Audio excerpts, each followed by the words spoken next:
Hello and welcome in Youth Academy. I'm Kriti. So we are continuing the series of UPSC Prelims PYQs, all environment and ecology के PYQs, जिसमें हम सारे questions capsules करेंगे. तो as you know that हम question capsule हमारा lecture number 2 है. हमने लेक्चर नंबर 1 में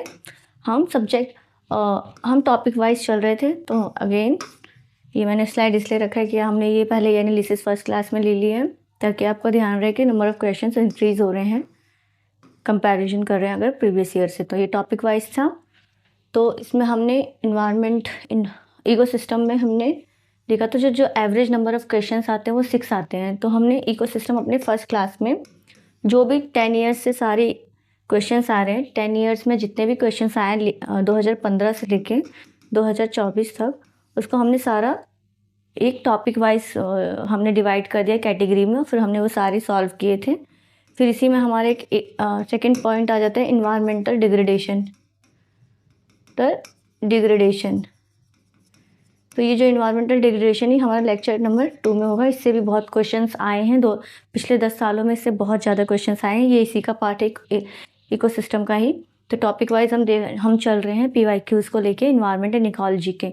तो हम टॉपिक वाइज चलेंगे, जिससे हमें पता होगा हमें कौन से एक स्पेसिफिक टॉपिक पे ज़्यादा एम्फेसिस करना है, किसको हम थोड़ा कम फोकस में ले सकते हैं.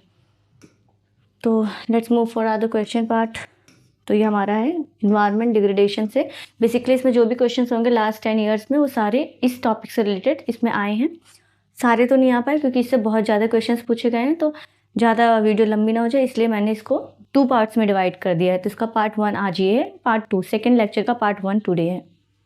So let's move for the question. हम इसमें 40 सेकेंड्स देंगे क्योंकि इसमें क्वेश्चंस थोड़ा पढ़ना है, थिंक करना है, देन थोड़ी स्ट्रैटेजीज अप्लाई करनी है, फिर जाके आंसर पे आना है. तो इसमें थोड़ा टाइम लग जाएगा, तो 40 seconds is sufficient for it. Okay, तो let's move for the our first question, जो कि 2015 में पूछा गया था. हम पीछे से चलेंगे 2015 से ऐसे चलेंगे 2015-16. तो फर्स्ट सॉल्व दिस क्वेश्चन.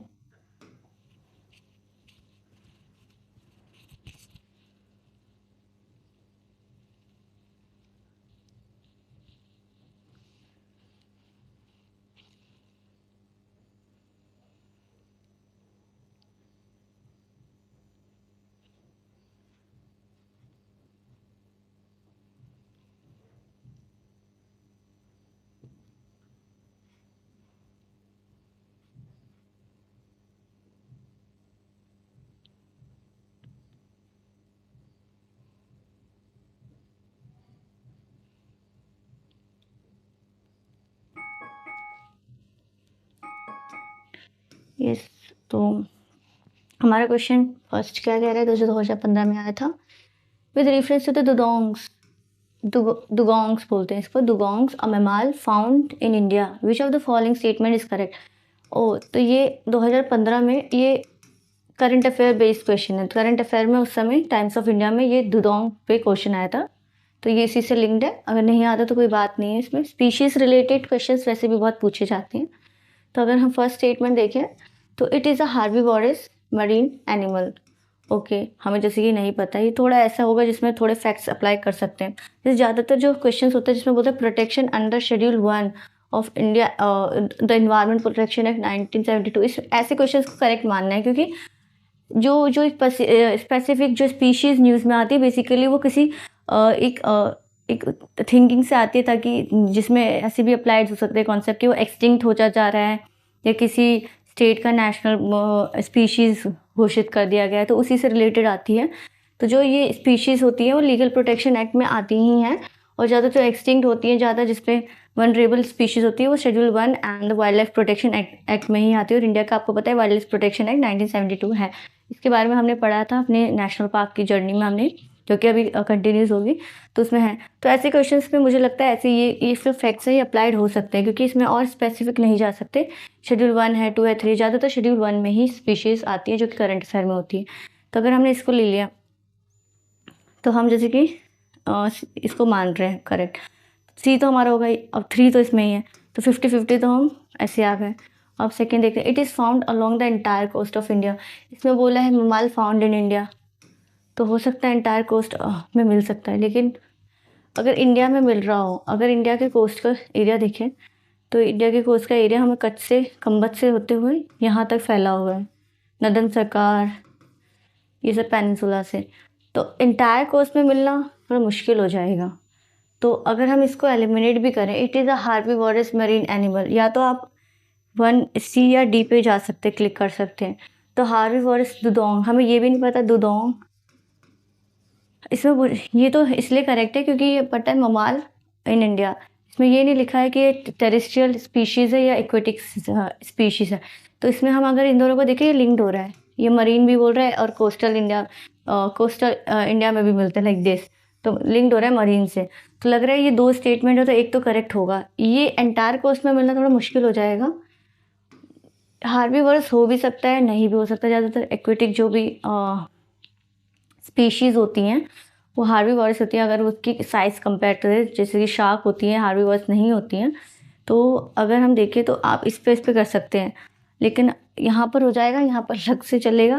थोड़ा आप और सोच सकते हैं, अगर आप कॉमन सेंस यूज़ करें, आपने कहीं दुदोंग के बारे में पढ़ा भी हो तो सकता, अगर किसी को बिल्कुल भी क्लू नहीं है तो फिर वो 1 से देख सकता है। वैसे ज़्यादातर स्पीशीज़ हार्बीवोरस ही होती हैं, तो option C is the correct answer. अब इसके बारे में थोड़ा पढ़ें दुदोंग के ऊपर। ये कुछ इस तरह से दिखती है हमारी दुदोंग स्पीशीज़, जो कि 2015 के बहुत न्यूज़पेपर में बहुत वाइडली कवर हुआ था, टाइम्स ऑफ इंडिया में। तो ये पढ़ना इंपॉर्टेंट था। तो देखिए ये किस लिए इम्पॉर्टेंट है, ये state animal of the Andaman and Nicobar island का है, इम्पॉर्टेंट हो जाएगा।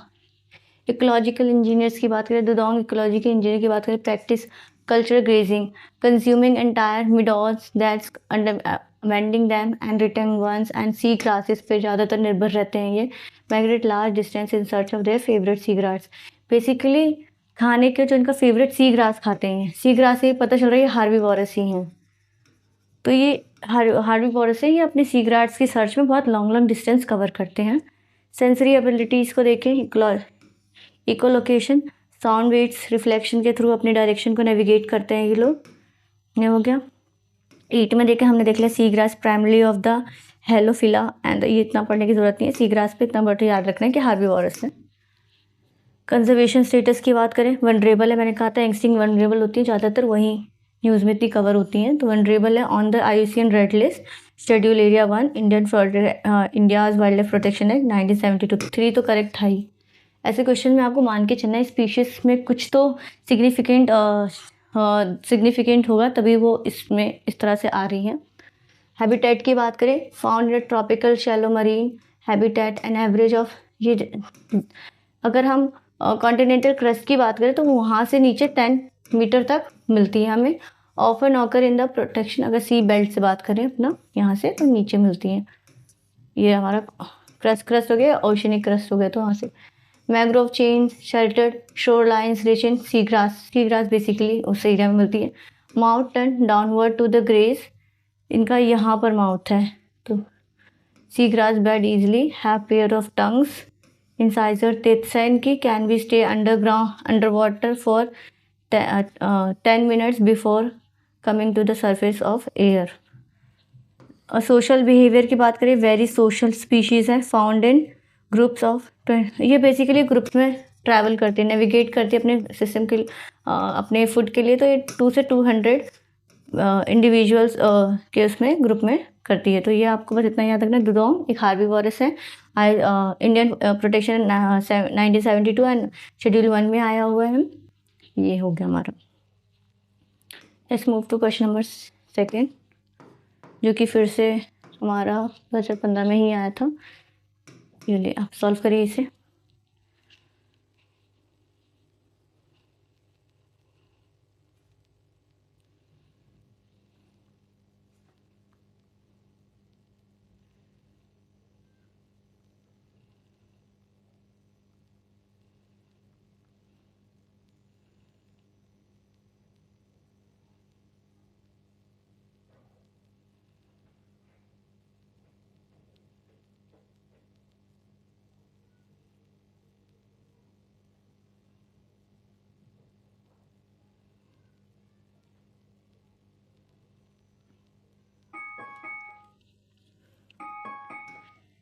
यस, तो क्वेश्चन कह रहा है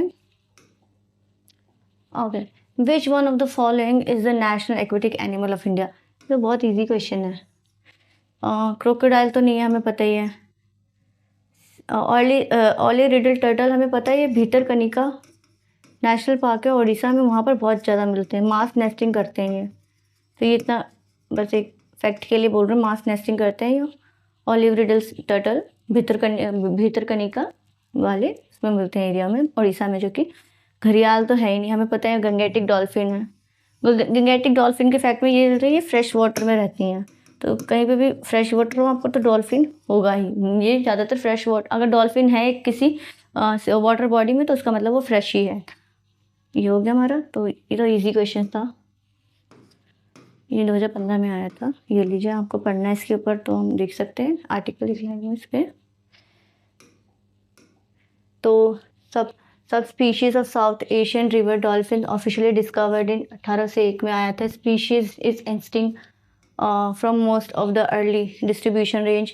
दे are blinds, tiny lenses eyes sensors, blow holes होते हैं, हैबिटेट के बदले स्लो। यहाँ पर officially slighted rivers, grey in light brown colour. Ganga river dolphins can only live in fresh water. Okay, female are large than males. ये males की body का structure है, डॉल्फिन का फीमेल की बॉडी का स्ट्रक्चर है। तो ये आप पढ़ सकते हैं। पॉपुलेशन है, गिव, ये वाला इम्पॉर्टेंट है, females give birth once every 2 in 3 years only one calf। Okay, एक समय में एक ही होता है। गंगा ब्रह्मपुत्र, अगर जोग्राफिकल रेंज की बात करें इनकी, तो गंगा ब्रह्मपुत्र मेघना का जो एरिया है, कुंपुल संगुन इंडिया मापलैंड बांग्लादेश में ये मिलती हैं। थ्रेड्स की बात करें, हंटिंग है, water related infrastructure, pollution, human disturbance है, फिशिंग वगैरह, पोचिंग है, ये सब इनकी थ्रेट्स होंगे, जो बेसिकली सारे एनिमल्स की थ्रेट, स्पीशीज की थ्रेट होती है। क्वेश्चन नंबर 3 है ये हमारा, जो 2016 में पूछा गया था। Okay, answer this question.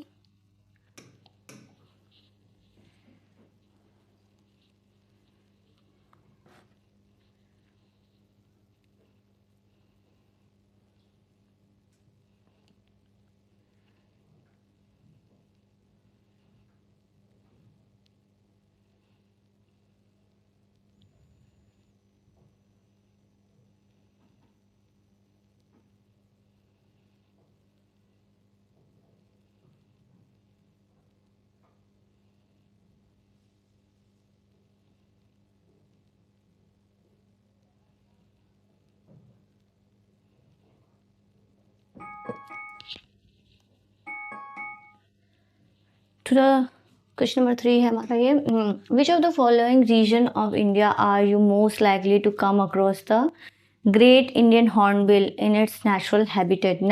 इसमें ग्रेट इंडियन हॉर्नबिल की बात की और इसका नेचुरल हैबिटेट में से जो बेसिकली वो ओरिजिनली फाउंड होती हैं, माइग्रेटरी भी होती हैं, लेकिन माइग्रेट करने के बाद उनका नेचुरल हैबिटेट नहीं होता वो।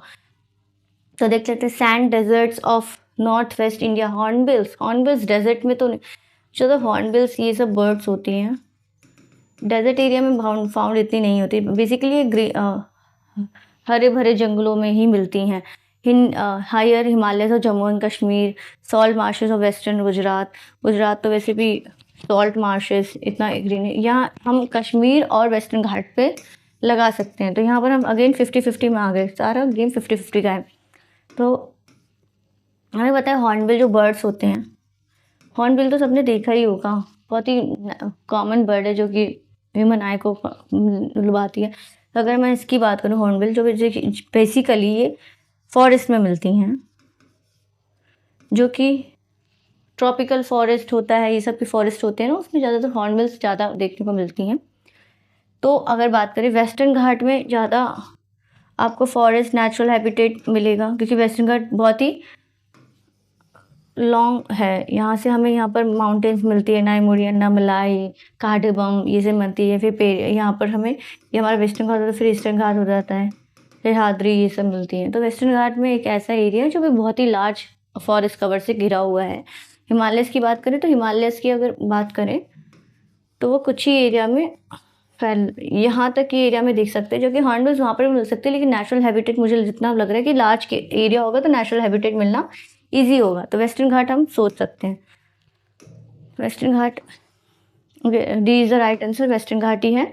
अगर हॉर्नबिल पे थोड़ी बात कर लें तो बेसिकली इसको शेड्यूल 1 और वाइल्ड लाइफ प्रोटेक्शन एक्ट में कंजर्व किया गया है। और इसके थ्रेट्स की बात करें तो वही है जो होता है थ्रेट, पोचिंग हो जाती है इनकी, हैबिटेट लॉस हो जाता है इनका डिफॉरेस्टेशन के कारण, तो इसी से आजकल कम देखने को मिल रही हैं। उस समय न्यूज़ में थी क्योंकि इनका बहुत ज़्यादा न्यूज़ में इसलिए थी सिग्निफिकेंट क्योंकि हॉर्नबिल्स की जो पॉपुलेशन है वो बहुत माइन्यूट लेवल पे कम होती जा रही है।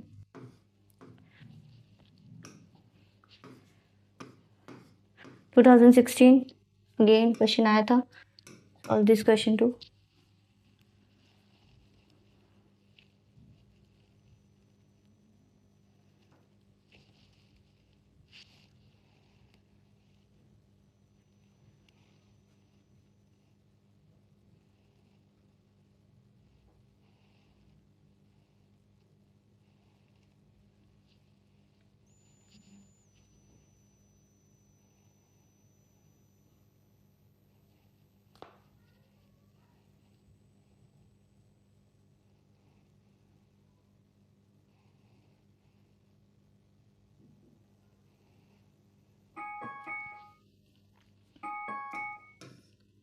खराई कैमल के ऊपर पूछा हुआ है, ब्रीड इन इंडिया, जो कि इंडिया के ब्रीड है खराई कैमल, इससे आपको याद रखना है, रिपीट हो सकते हैं खराई कैमल। तो नीचे से स्टार्ट करते हैं। It lives in the wild and can't be domesticated, ये स्टेटमेंट थोड़ा एक्सट्रीम लग रहा है। आपने देखा है एनिमल्स को डोमेस्टिकेट कर सकते हैं तभी तो हम गुजरात साइड राजस्थान जाए तो कैमल की सवारी भी होती है, तो कैमल की सवारी हो रही है, मतलब ये इतने वाइल्ड नहीं है कि इनको डोमेस्टिकेट ही नहीं कर सकते। लोगों का इसमें एक इकोनॉमिक फैक्टर भी, फाइनेंशियल फैक्टर भी देखने को मिलता है कि डोमेस्टिकेटेड करते हैं, तो ये तो ऑप्शन गलत ही है। तो ऑप्शन 3, हमें आगे पढ़ने की ज़रूरत नहीं है, ये इसमें देखते हैं हम, इसमें भी 3 है, इसमें भी 3 है, इसमें भी 3 है, तो ये सारे एलिमिनेट हो गए, तो हमारा option number 1 is correct one. ये हो गया हमारा option A is the right one. ऐसे भी कर सकते हैं एलिमिनेट, नीचे से पढ़ने से बहुत होता है, अगर ऊपर से पढ़ते तो हम सोचते। तो इसमें हम थोड़ा देख लेते हैं खराई कैमल के बारे में। खराई कैमल इसको डोमेस्टिकेट कर सकते हैं, तो यहाँ पर जो स्टेटमेंट था इसको सही कर सकते हैं, इट कैन बी डोमेस्टिकेटेड, तो ऑप्शन इसलिए हमारा गलत हुआ था। दूसरा, ये मैंग्रोव्स में मिलते हैं जो कि सिर्फ गुजरात में ही पाए जाते हैं, ओनली फाउंड इन गुजरात। कुछ ओनली वर्ड्स इतने एक्सट्रीम नहीं होते, ओनली वर्ड्स सोच समझ के लगता है, only words sometimes can be a right and sometimes it can be become a extreme statement too. तो ये हो गया, तो ये सब तो सही है। It is camel swimming up to the 3 kilometres in the sea water, यहीं से आपको एक फैक्ट मिल गया। It survive by grazing on mangrove, जो कि गुजरात में होते हैं, गुजरात में बेसिकली फार्म होते हैं, ये डोमेस्टिकेट कर सकते हैं। इसको हटा देंगे तो ये स्टेटमेंट भी करेक्ट हो जाएगा, तो 1 इज़ अ राइट स्टेटमेंट। 2016 में फिर से क्वेश्चन आए थे, तो solve this question to.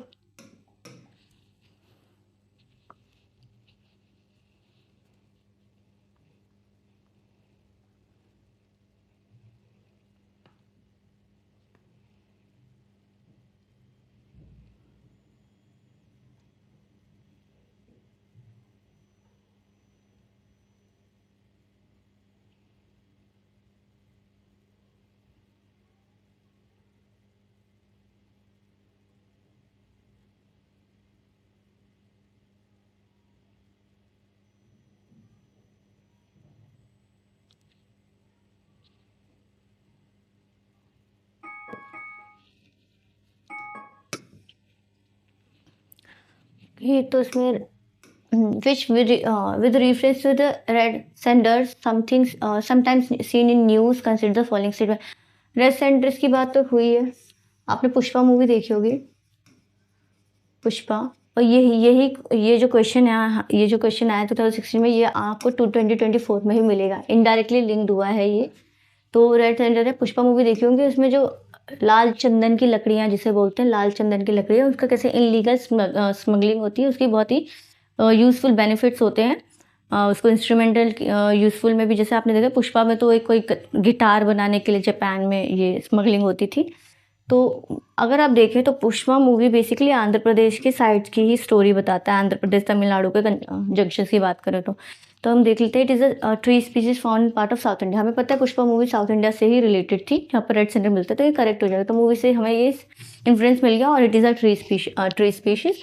It is one of the most important tree in the tropical rain forest area of south India. ये ट्रॉपिकल, ये सब जगह साउथ इंडिया के पूरे एरिया में नहीं कवर होता, तो ये और भी स्पीशीज़ हो सकती है जो कि इंपॉर्टेंट हो सकती हैं, बट उन्होंने एक्सेप्शन को इंक्लूड किया है, वन ऑफ द इम्पॉर्टेंट, मतलब और भी इंपॉर्टेंट ट्रीज हो सकती हैं in the tropical rain forest. But इसका अगर हैबिटेट की बात करें तो ये ट्रॉपिकल रेन फॉरेस्ट में इतना नहीं मिलती हैं।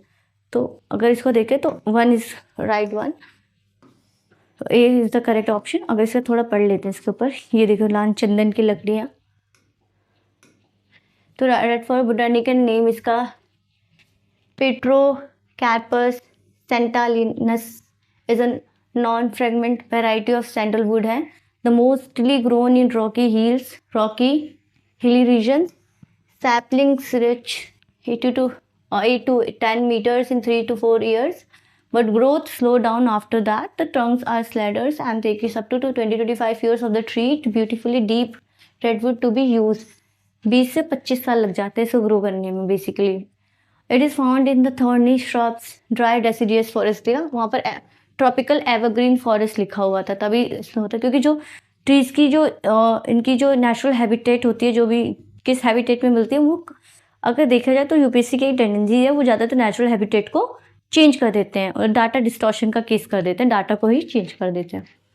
ऑफ द सेंट्रल डेक्कन में मिलती है, तो यहाँ से हमें ये इफेक्ट हो गया। अगर इसकी बात करें स्मॉल पॉकेट रफली, तो पालकोंडा जो कि उधर है हमारा, शेषाचलम के जंगलों में मिलती है, I am looking for the this word, Seshachalam के हिल्स में मिलती है, डिस्ट्रिक्ट ऑफ कपड़ा चित्तौरी, यहाँ तक नहीं था, अनंतपुर डिस्ट्रिक्ट के भी नहीं, नल्लामाला फॉरेस्ट हिल है जो कि हमारा नल्लामाला हमारा आंध्र प्रदेश में पड़ता है।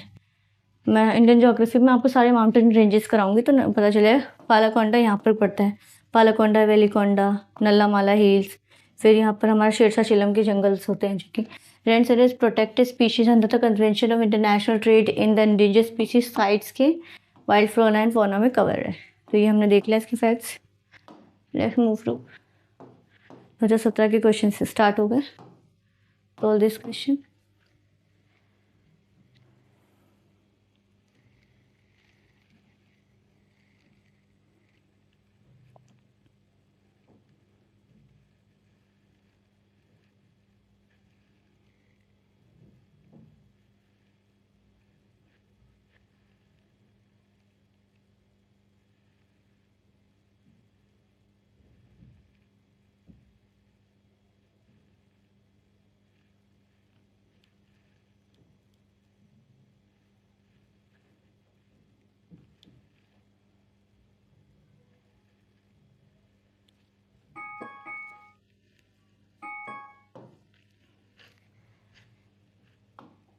हाँ, तो इसमें बटरफ्लाइज की बात की है। Due to some reason if there is a huge fall in the population of species of butterfly, what could be the likely consequences.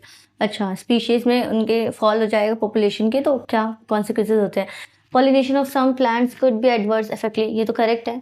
हमने देखा है तितलियाँ होती हैं, बेसिकली जो भी इंसेक्ट्स होते हैं, तितलियाँ होती हैं, वो पॉलिनेटर का ही काम करती हैं। एक फूल पे उनके उनके उनके जो एक भंवरे होते हैं, वो उनका बेसिकली रिप्रोडक्शन का काम करती है विद इन अ प्लांट, तो ये पॉलिनेटर का ही काम करती है। There could be a drastic increase in the fungal infection of the some cultivated plants. It could be, it can be हो सकता था, but it is not sure about it, तो इसको एक मिनट साइड रखते हैं, दूसरा देखते हैं। It could lead to the fall in the population of some species of wasp, spider and birds. हाँ, क्योंकि जो तितलियाँ होती हैं, आप इकोलॉजिकल पिरामिड में देखेंगे तो वो प्राइमरी लेवल पे आती हैं, सबसे पहले लेवल पे आते हैं, जिसको सेकेंडरी लेवल वाले डिपेंड होते हैं। तो ये अगर उनकी पॉपुलेशन इंक्रीज होगी तो उनके वास्प, स्पाइडर एंड बर्ड्स की स्पीशीज़ पे फ़र्क पड़ेगा।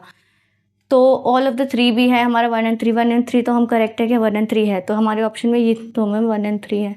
लेकिन ये fungal infection of the fungal infection इतना और भी तरह के इन्फेक्शन हो सकते हैं, तो इसमें मैं श्योर नहीं हूँ, बहुत ही नैरो कॉन्सेप्ट आ रहा है इस पर, तो इसमें 1 and 3 is the correct answer हो सकता है। लेट्स सी द आंसर, या सी इज द करेक्ट आंसर। तो आपको ये देखना है, नैरो फैक्ट है, fungal infection of the cultivated plants.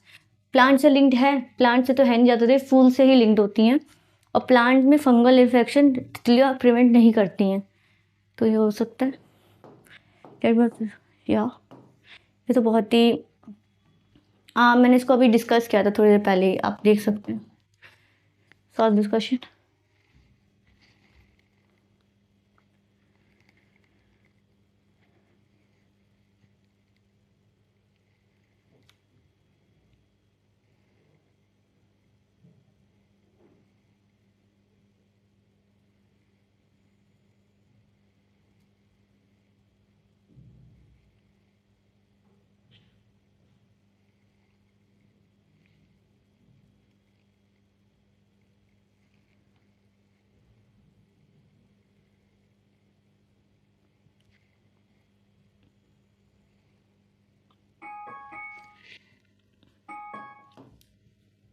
घड़ियाल के ऊपर ये कॉन्सेप्ट है। If you want to see the gharials in the natural habitat, which of the following is the best place to visit? Bhitarkanika mangrove, मैंने भितरकनिका के बारे में आपको बताया था, उड़ीसा में है। यहाँ पर हमें ऑलिव रिडल टर्टल्स देखने को मिलते हैं। इनका बेसिकली प्राइमरी हैबिटेट है ये, सी मास्टिंग के लिए बहुत जाने जाते हैं। पुलिकेट लेक, घड़ियाल is a crocodile species of a crocodile, जो बेसिकली स्मॉल फिश को खाते हैं। तो लेक में और भी डिप और भील में होना है नहीं इतना। चंबल रिवर में हमने नाम भी सुना है, गंगा से लिंक्ड है, तो B is the correct answer of it. ये तो डायरेक्ट फैक्ट है, इतना इसमें कुछ हो नहीं सकता। बी 18 देख लेते हैं, solve the 18 question.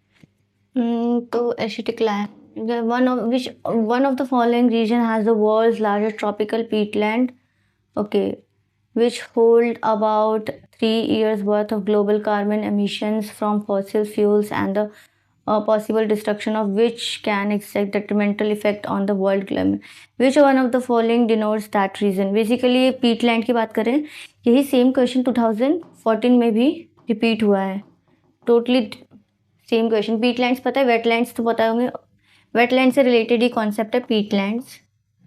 Basically land mass होते हैं, एक ऐसे छोटे छोटे होल्स बने रहते हैं जिसमें पानी भरा रहता है, फिर प्लांट उग रहे होते हैं वहीं पे आस पास, उसी को पीटलैंड कहते हैं। दलदला दर ऐसे कुछ समथिंग बोलते हैं पीटलैंड, दलदल, हाँ दलदल, यस दलदल वर्ड बोलते हैं उसे। उसी की बात करें तो लार्जेस्ट पीटलैंड, अगर हम कंसेप्ट भी लगाए ना, अमेजोन बेसिन बहुत ही लार्ज है, लेकिन अमेजोन बेसिन से ज़्यादा बड़ा हमारा कॉन्गो बेसिन इसलिए हो जाएगा क्योंकि वहाँ पर नाइल रिवर है।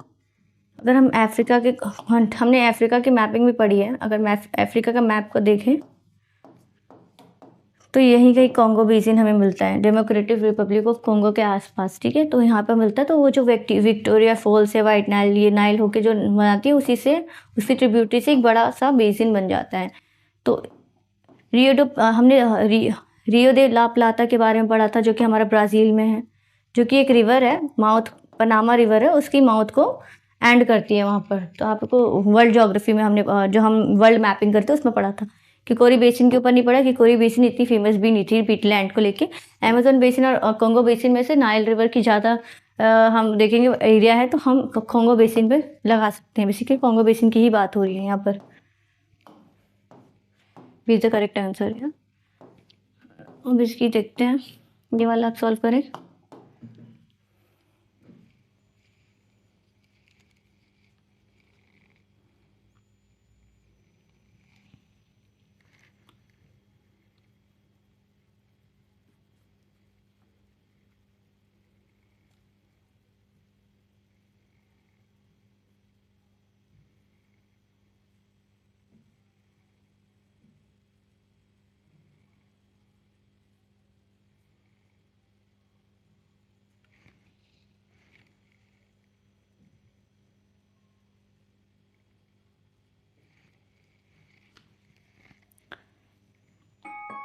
इसमें एक एडिटिंग ये है, जो ये क्वेश्चन है ये मैंने गलती हो गया होगा, ये 2018 में ही आया है, तो क्योंकि मुझे ये याद आ रहा था कि 2024 में मैंने पेपर की एनालिसिस की थी तो सेम क्वेश्चन था, सेम टोटल सेम क्वेश्चन था, तो कहूँगा बेसिन था, 2024 में आया है, ये टाइपिंग मिस्टेक हो गया। ओके, करेक्ट कर लेना।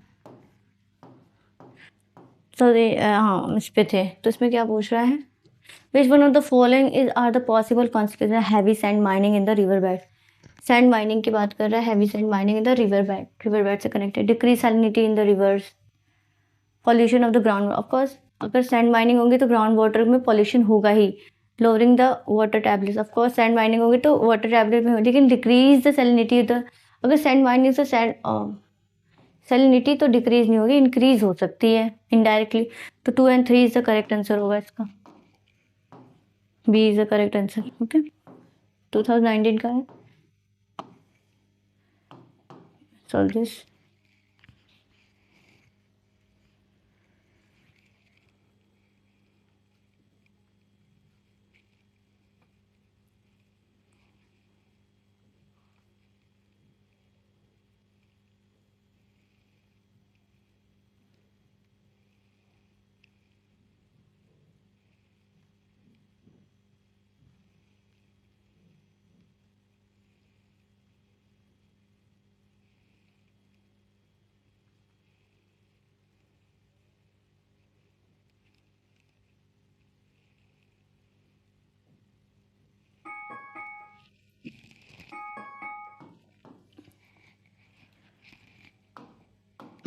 Consider the following statement, Asiatic lion is naturally found in India only.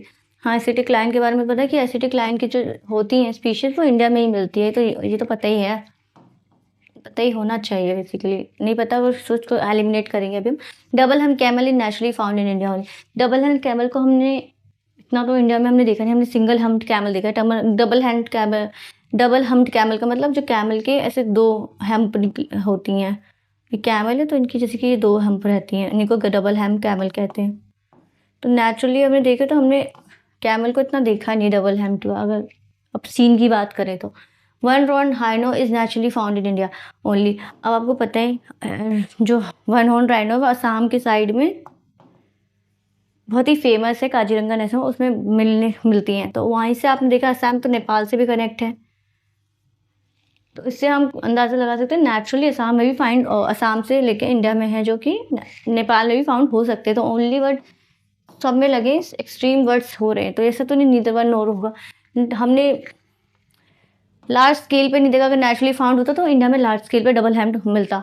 One horn rhino में पता है असम में बेसिकली इसे प्राइमरीली असम में ही देखा जाता है, तो असम नेपाल से कनेक्ट है, मूवमेंट हो सकती है, नेचुरल फाउंड एक लार्ज जोग्राफिकल एरिया का नेचुरल हैबिटेट भी फाउंड हो सकता है, तो ये वैसे भी गलत है। और एसिडिक लाइन का हमने पढ़ा कि इंडिया में एसिडिक लाइन्स मिलती हैं, अगर इसकी बात करें तो ये नेपाल में भी मिलते हैं। अगर ट्रू फैक्ट की बात करें, वह डबल हेम्ड कैमल है वो बेसिकली सेंट्रल एशियन स्टैपीज़ में मिलती है, मंगोलियन की स्टैपीज़ है, चाइना के ऊपर जो कंट्री है मंगोलिया, उसकी जो ग्रासलैंड्स है उसको स्टैपीज़ कहते हैं, बेसिकली यूरोप के आदि से उसको स्टैपीज़ में मिलती हैं ये, जो कि अफगानिस्तान से चाइना से होती हो जाती है।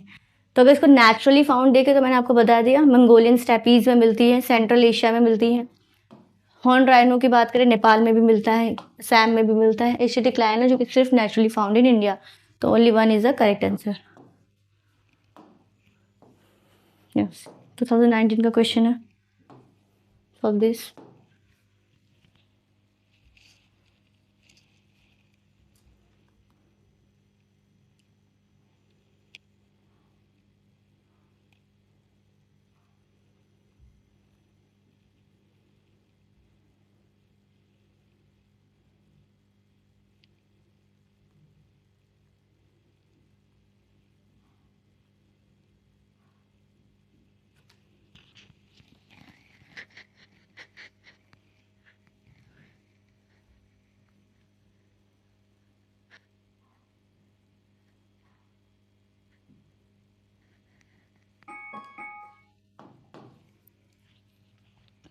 इस क्वेश्चन में सबसे गुड पॉइंट क्या है कि इसमें सम लिखा हुआ है, तो सम मतलब इसमें जो एक्सेप्शंस होती है उसको भी इंक्लूड किया हुआ है, जहाँ पे सम लिखा रहता है बेसिकली वो सही माना ही जाता है, क्योंकि सम में है ना, हम उसको ले भी रहे हैं और नहीं भी ले रहे, 50-50 का चांस है इसमें सम में। तो देखिए some species of turtle are herbivores. Of course इतना बड़ा टर्टल की स्पीशीज है, कोई एक भी उसमें हार्बीवर्स निकल गया तो ये नहीं निकला, एक भी हार्बीवर्स निकला तो ये सेंटेंस हमारा सही हो जाएगा। सम में आप एक्सक्लूड भी कर रहे हैं आधे स्पीशीज को और इंक्लूड भी कर रहे हैं, तो 50-50 के चांस होते हैं, तो उसमें हमें ऐसे स्टेटमेंट को करेक्ट ही मानना है। Some species of fish are herbivores. Of course इतनी सारी फिश की प्रजातियां हैं, कुछ एक तो होंगी। Some species of marine mammals are herbivores. Of course some species of snake are viviparous, ये भी हो सकती हैं। सम है, इंक्लूड है, ऐसे सम कॉन्सेप्ट में आपको सब मान के चलना है। तो D is the correct answer. ये एक है कि जहाँ पर सम होगा तो उसमें एक एक्सेप्शंस भी इंक्लूड करते हैं, तो एक्सेप्शन को लेके चलना है आपको, क्योंकि इंक्लूडेड है इसमें ऑलरेडी। तो D is the correct answer. ठीक है, ये वाला करते हैं। डॉल्फिन से आपको देख रहे हो, डॉल्फिन को ज़्यादा याद नहीं, तो आपको ध्यान रखना है डॉल्फिन पे आपको एक बेसिक कॉन्सेप्ट लेके चलना है।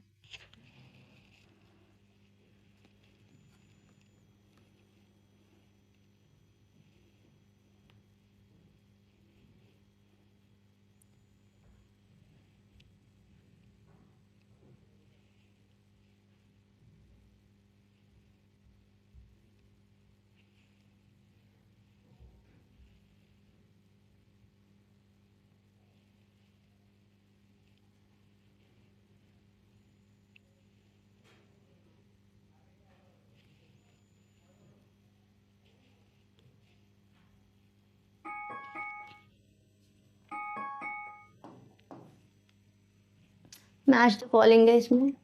Consider the following pair wild life naturally found इन।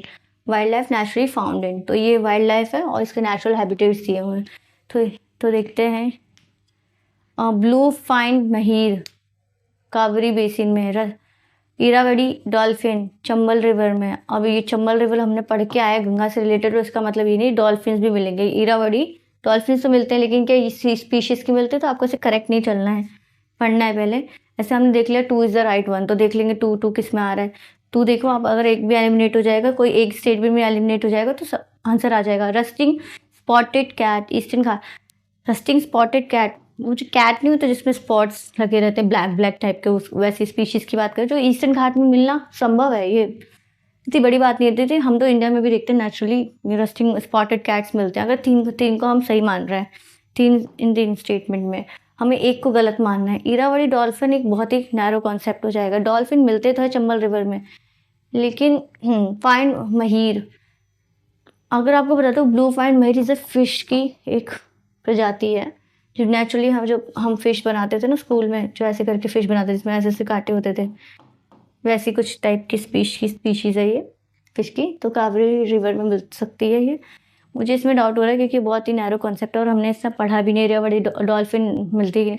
अगर हम इसका रियल आंसर देखें तो 2 इज़ द रॉन्ग वन, तो 2 को रॉन्ग करेंगे तो सी इसका आंसर होगा। इरावदी जो डॉल्फिन है ये तो सही है, लेकिन इसमें अगर इसको करेक्ट सेंटेंस बनाए तो चिलिका लेक में मिलती है। चिलिका लेक वैसे बे ऑफ बंगाल की साइड मिलती है, जो कि साउथ ईस्टर्न एशिया में ये ज़्यादा मिलती हैं हमें। तो अगर ऐसे बात करें तो ये बे ऑफ बंगाल है हमारे यहाँ पर इस साइड में, तो यहाँ पर जो चिलिका लेक से आता है, तो यहीं पे ये हमारे इरावदी डॉल्फिन्स मिलती है, जो कि चंबल रिवर में है। चंबल रिवर में ना होते हुए चिलिका लेक में है ये। ठीक है, तो ये हो गया हमारा इसका आंसर। हमारा आंसर है सी, इसका आंसर है। 2020 का सॉल्व करें आप ये।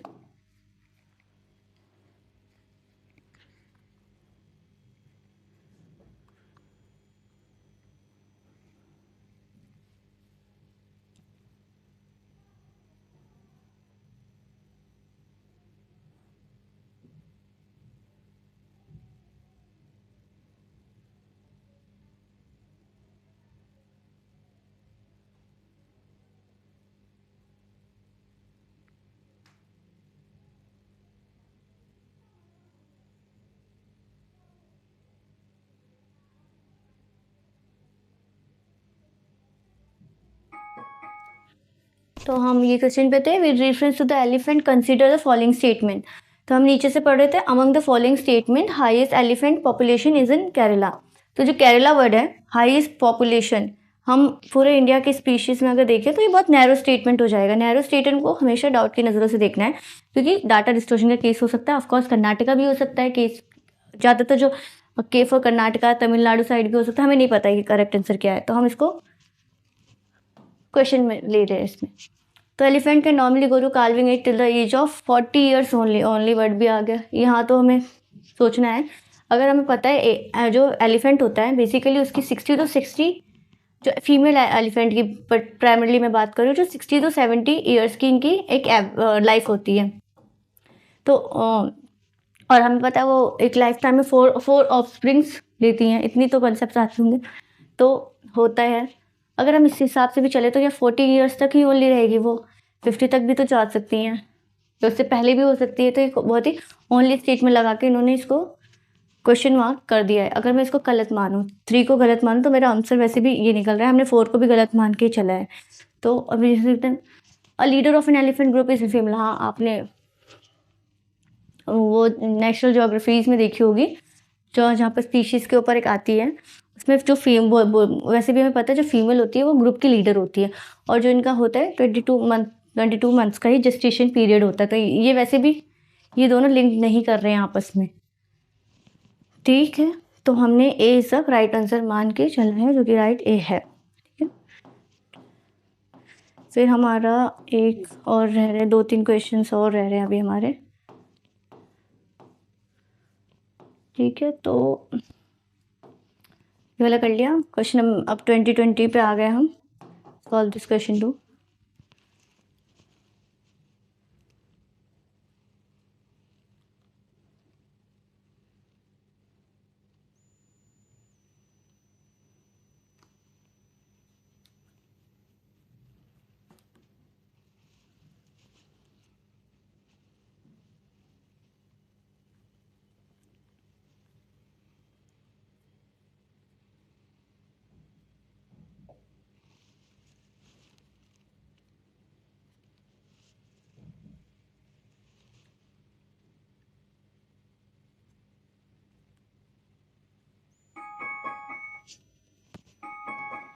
With reference to India's biodiversity, Ceylon, frogmouth, coppersmith, barbet and gleaner, ऐसे क्वेश्चन बहुत आते हैं जो कि स्पीशीज़ को डाल देते हैं और फिर बोलते हैं कौन सी टाइप्स की स्पीशीज़ हैं। अगर इसमें frogmouth, Ceylon frogmouth, अगर इसमें मैं हम निकालें coppersmith, barbet and the grey shined, ऐसे तो हमने कभी पढ़े भी नहीं है। मिमेट एंड वाइट थॉर्न, मिमेट and white thorn redstart, यहाँ से कुछ लग रहा है ये बर्ड में जा रहे हैं। ये बर्ड में जा रहे हैं क्योंकि एक स्पीशीज़ होती है बर्ड की जिसमें उसके यहाँ पर वाइट वाइट स्पॉटेड रहता है।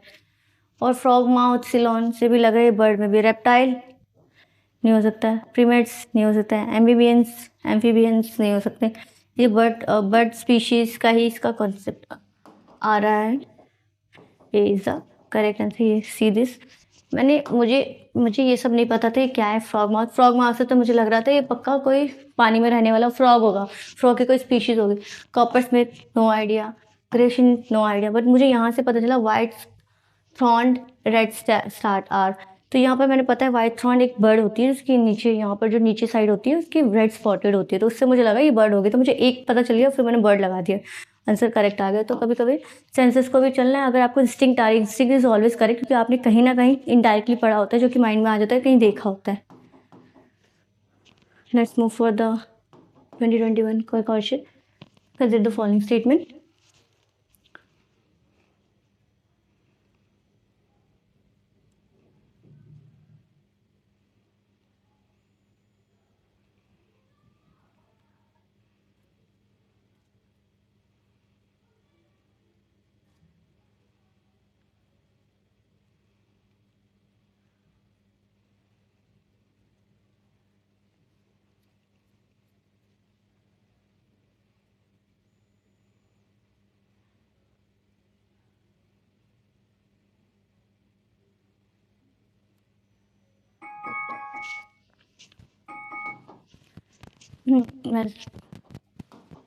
Consider the following animals. Hedgehogs, marmot तो पता है स्क्विरल्स होती हैं ये।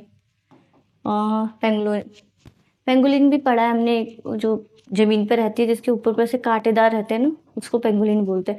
To reduce the chance of being captured by predators, which of the above organisms roll and मतलब रोल करके चलते हैं।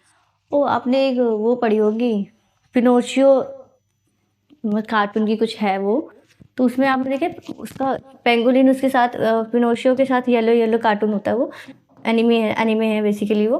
उसमें आपने देखा उसका एक दोस्त होता है पेंगुलिन जो कैसे रोल रोल रोल रोल करके ही आगे बढ़ता है। इसमें पता है मार्मेट स्क्विरल है, रोल नहीं कर सकती, हेडडॉग के बारे में नहीं पता, तो अंदाजा लगाते हैं पेंगुलिन। और मुझे पता है पेंगुलिन की जो कांटेदार ये निकली रहती है ना पेंगुलिन में, वो जब रोल करती है तो उसको प्रिवेंट करती है डैमेज होने से। तो इसका हम ले सकते हैं सी, तो इसका करेक्ट होगा, सी करेक्ट होगा। और हमारा बच्चा मुझे मालूम पता है स्क्विरल है, तो 2 इज इनकरेक्ट ही होगा। तो मैं इसको लेके चल रही हूँ, 2 इनकरेक्ट कर रही हूँ, 3 मेरा करेक्ट है। 3 दो स्टेटमेंट में आ रहा है, मैं डी को करेक्ट मान के चल रही हूँ। देख लेते हैं answer, D is the correct, क्योंकि हमें नहीं पता हार्मेट क्या है, वो गलत भी होता सही होता। यहाँ पर हम 50-50 तक आ चुके थे, इसके बाद लक बाय चांस। ओके, ये वाला करिए। डेजर्ट है, आपको देख लेना है पहले कौन कौन से कॉन्टिनेंट में डेजर्ट है, फिर उसको ऐसे एलिमिनेट करना है।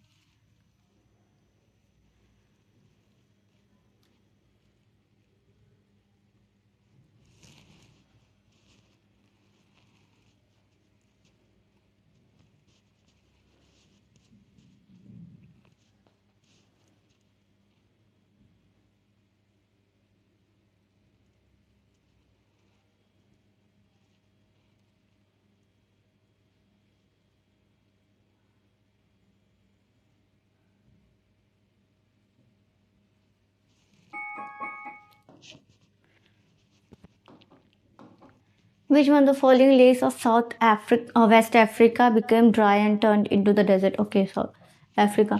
अगर अफ्रीका के कॉन्टिनेंट की बात करें तो अफ्रीका कुछ इस तरह से है, यहाँ पर उनका हॉर्न बना हुआ है, एक रफ डायग्राम बनाते हैं, यहाँ पर उनका हॉर्न है अफ्रीका का और ऐसे कुछ करके है।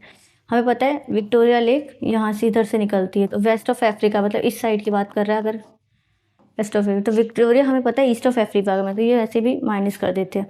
अगूटा, वोल्टा, ये सारे जो हमारे लेक्स हैं ना वो हमारे सारे इधर ही आ रहे हैं, अगूटा एंड वोल्टा करके। तो हमने देखा है लेक फेगुबाइन उस समय के न्यूज़ में भी था, ये ड्राई हो रहा था, तो D is B is the correct answer. हम देख लेते हैं लेक फेगुबाइन कहाँ है। लेक फेगुबाइन यहाँ पर है, ये देखो मैंने आपको लेक बता दी। तो मैंने देखा विक्टोरिया इधर कहीं है, हमारा विक्टोरिया लेक ईस्टर्न साइड हो गया तो वो एलिमिनेट हो गया था, तो 3 ऑप्शंस बचे थे। तो अगूटा, वोल्टा तो हमारे इसके पास से ड्राई होने की संभावना नहीं, यहाँ पर ड्राई है, लेक फेगुबाइन हो रहा है, तो इज द करेक्ट आंसर। तो आप लोकेशंस देख ले, बेसिकली PYQ इसलिए कर रहे हैं कि ऐसे नहीं आंसर हमारे करेक्ट हो, PYQ इसलिए कर रहे हैं कि हम यहाँ से एनालिसिस देख के फ्यूचर में कोई ऐसे कनेक्टेड क्वेश्चन आए, कोई लिंक्ड पेयर वाला है, तो हम यहाँ से याद कर सकें कि क्या करेक्ट ऑप्शन आते हैं। फेगुबाइन माली में हमारा लेक अगूटा, आपको अगर वो भी याद नहीं आ रहा कहाँ है तो आप बस ये याद वेस्ट में या ईस्ट में, नाइजर रिवर से कनेक्टेड लेक अगूटा, लेक वोल्टा क्योंकि घाना में ट्रेन हो रही है, गल्फ ऑफ घाना में, और हमें पता है विक्टोरिया इस साइड है, तो यहाँ से हम ऐसे खा सकते क्या। ओके